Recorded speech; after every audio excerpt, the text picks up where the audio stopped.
Може би чувате приятният бъз, жужукането на всички опрашители, които се намират в момента на градината Пчелен рай в село Горна Липница. Това е сутринта на 14 юни 2017 година.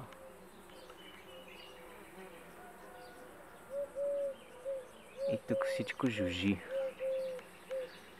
Хвърчат пеперуди.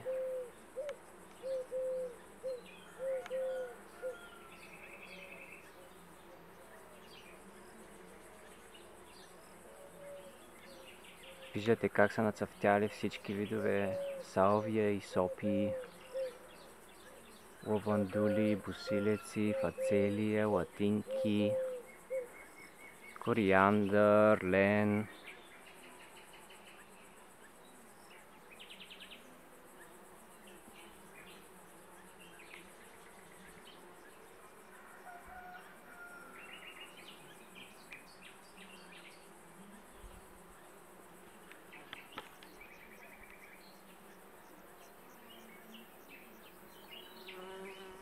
Прекрасно е. Чудесно.